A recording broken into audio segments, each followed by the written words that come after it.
समाज में नव निर्माण में साहित्य की क्या भूमिका है? किसी का सत्य था, मैंने संदर्भ से जोड़ दिया। कोई मधुकोश काट लाया था, मैंने निचोड़ लिया। यूं मैं कवि हूं, आधुनिक हूं, नया हूं। काव्य तत्व की खोज में कहां कहां नहीं गया हूं। चाहता हूं आप मुझे एक एक शब्द पर सराहते हुए पढ़ें, पर प्रतिमा अरे वह तो जैसी आपको रुचे आप स्वयं गढ़ें। नमस्कार, मैं मनीष पांडे, आप देख रहे हैं सरल भारत न्यूज। उपर्युक्त पंक्तियां सच्चिदानंद हीरानंद वात्स्यायन अज्ञेय की नया कवि आत्मस्वीकार से उद्धृत हैं। सरल भारत न्यूज आपके लिए लाया है यह साहित्यिक रचना। अज्ञेय ने रचना सृजन के दौरान की मनोस्थिति को बहुत ही सुंदर तरीके से यहां अभिव्यक्त किया है। साहित्य का आविर्भाव भी इसी समाज से होता है, जिसे रचनाकार अपने भावों के साथ मिलाकर उसे एक आकार देता है। यही रचना समाज के नवनिर्माण में पथ प्रदर्शक की भूमिका निभाने लगती है। अज्ञेय मानते हैं कि साहित्यकार होने के नाते अपने समाज के साथ उनका एक विशेष प्रकार का संबंध है। समाज से उनका आशय चाहे हिंदी भाषी समाज रहा हो, जो कि उनका पहला पाठक होगा, चाहे भारतीय समाज जिससे काफी समय से संचित अनुभाग को वाणी दे रहे होंगे, चाहे वह मानव समाज हो जो कि शब्द मात्र में अभिव्यक्त होने वाले मूल्यों की अंतिम कसौटी ही नहीं बल्कि उनका स्रोत भी है। हम पाते हैं कि साहित्य वह एक सशक्त माध्यम है जो समाज को व्यापक रूप से प्रभावित करता है। यह समाज में प्रबोधन की प्रक्रिया का सूत्रपात करता है, लोगों को प्रेरित करने का कार्य करता है, और जहां एक ओर यह सत्य के सुखद परिणामों को रेखांकित करता है, वहीं असत्य का दुखद अंत कर सीख व शिक्षा भी प्रदान करता है। अच्छा साहित्य व्यक्ति और उसके चरित्र निर्माण में भी सहायक होता है।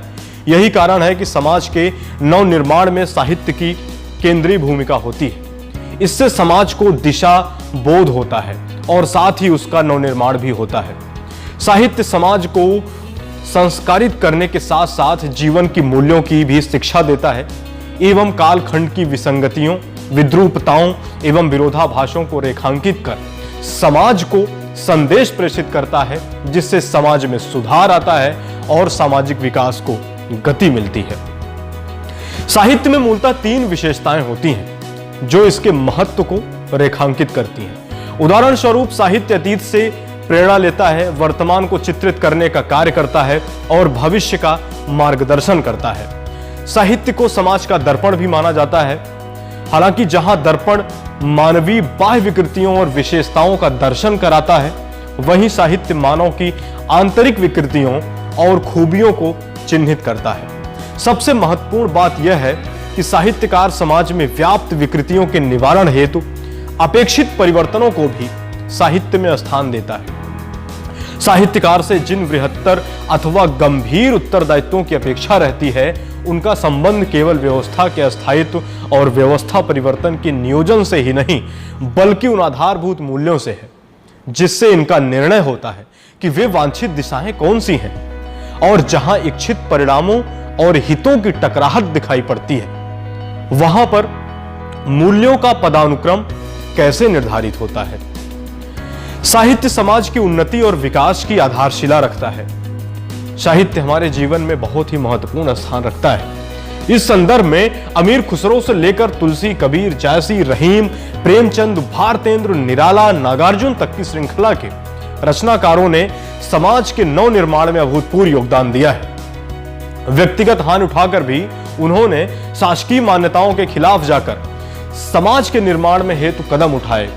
कभी कभी लेखक समाज के शोषित वर्ग के इतना करीब होता है कि उसके कष्टों को वह स्वयं भी अनुभव करने लगता है। तुलसीदास, कबीरदास, रैदास आदि ने अपने व्यक्तिगत अनुभवों का समाजीकरण किया था, जिसने आगे चलकर अविकसित वर्ग के प्रतिनिधि के रूप में समाज में स्थान पाया। मुंशी प्रेमचंद के एक कथन को यहां उद्धृत करना उचित होगा। उन्होंने कहा, जो दलित है, पीड़ित है, संत्रस्त है, उसकी साहित्य के माध्यम से हिमायत करना साहित्यकार का नैतिक दायित्व है। प्रेमचंद का किसान मजदूर चित्रण उस पीड़ा व संवेदना का प्रतिनिधित्व करता है जिनसे होकर आज भी अविकसित एवं शोषित वर्ग गुजर रहा है। साहित्य में समाज की विविधता, जीवन दृष्टि और लोक कलाओं का संरक्षण होता है। साहित्य समाज को स्वस्थ कलात्मक ज्ञानवर्धक मनोरंजन प्रदान करता है, जिससे सामाजिक संस्कारों का परिष्कार होता है। रचनाएं समाज की धार्मिक भावना, भक्ति, समाज सेवा के माध्यम से मूल्यों के संदर्भ में मनुष्य हित की सर्वोच्चता का अनुसंधान करती हैं। यही दृष्टिकोण साहित्य को मनुष्य के जीवन के लिए उपयोगी सिद्ध करते हैं। साहित्य की सार्थकता इसी में है कि वह कितनी सूक्ष्मता और मानवीयता, संवेदना के साथ सामाजिक अवयवों को उद्घाटित करता है। साहित्य संस्कृति का संरक्षक और भविष्य का पथ प्रदर्शक है। संस्कृति द्वारा संकलित होकर ही साहित्य लोक मंगल की भावना से समन्वित होता है। सुमित्रानंदन पंत की पंक्तियां इस संदर्भ में कहती हैं कि वही प्रज्ञा का सत्य स्वरूप, ध्यान से सुनिएगा, वही प्रज्ञा का सत्य स्वरूप, हृदय में प्रणय अपार, लोचनों में लावण्य अनूप, लोक सेवा में शिव अविकार। साहित्य मानव को श्रेष्ठ बनाने का संकल्प लेकर चला है। व्यापक मानवीय एवं राष्ट्रीय हित इसमें निहित है। हाल के दिनों में संचार साधनों के प्रसार और सोशल मीडिया के माध्यम से साहित्यिक अभिवृत्तियां समाज के नवनिर्माण में अपना योगदान सशक्तता से दे रही हैं। हालांकि बाजारवादी प्रवृत्तियों के कारण साहित्यिक मूल्यों में गिरावट आई है, परंतु अभी भी स्थिति नियंत्रण में है। आज आवश्यकता है कि सभी वर्ग यह समझें और साहित्य समाज के मूल्यों का निर्धारण करें। अपने साहित्य को समाज से जोड़ के चलें, इसको बचा के चलें, इसका संरक्षण करना हमें बहुत ही आवश्यक है। सरल भारत हरदम से ऐसे विषय को लेकर आपके सामने प्रस्तुत करता है जो हमारे समाज को, जो हमारे देश को एक सही दिशा और दशा प्रदान करें। जुड़े रहिए सरल भारत न्यूज के साथ। अगर आपने अभी तक हमारे चैनल को सब्सक्राइब नहीं किया है तो कर लीजिए, बेल आइकन को प्रेस कर लीजिए। फिर मिलेंगे एक ऐसे ही नए विषय और ज्ञानवर्धक विषय के साथ। तब तक दीजिए मुझे मनीष पांडे को इजाजत। नमस्कार।